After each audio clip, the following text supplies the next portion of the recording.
Good morning students. મારું નામ દેવાંગ શાહ છે અને હું જુડો ટ્રેનર છું. આજે આપણે સૂર્ય નમસ્કાર વિશે શીખીશું. સૂર્ય નમસ્કાર 12 સ્ટેપમાં થાય છે, જેમાં 12 અલગ અલગ પ્રકારના આસન બતાવવામાં આવ્યા છે. તો જેનો આપણે હવે ડેમો જોઈશું. સાવધાન, કાઉન્ટ છે 1 2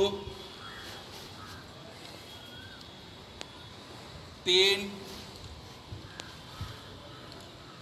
4. સૌપ્રથમ ડાબો પગ પાછળ, નજર સામેની બાજુ. 5 શ્વાનાસન, હિપ્સનો ભાગ નીચે. 6 7 ભુજંગાસન, નજર આકાશ તરફ. 8 પર્વતાસન, બંને એટલું માથું અંદર જવા દેવાનું છે. હવે 9મા કાઉન્ટમાં ડાબું પગ આગળ લાવવાનું છે. 9 નજર સામેની તરફ. 10 11 અને 12. સૂર્ય નમસ્કાર કરવાના ઘણા બધા ફાયદા છે, જેમાં સૌપ્રથમ તો સૂર્ય નમસ્કાર કરવાથી લોહીનું પરિભ્રમણ શરીરમાં ખૂબ જ સારી રીતે થાય છે.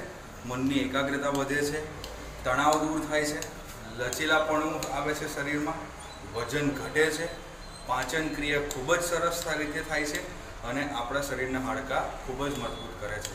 પણ એવી ઘણી પરિસ્થિતિ છે કે જે પરિસ્થિતિમાં આપણે સૂર્ય નમસ્કાર ના કરવા જોઈએ, જે આ પ્રમાણે છે. જો આપણને આપણા શરીરમાં શ્વાસનો, દમનો કે અસ્થમાનો પ્રોબ્લેમ હોય તો આપણે સૂર્ય નમસ્કાર ના કરવા જોઈએ.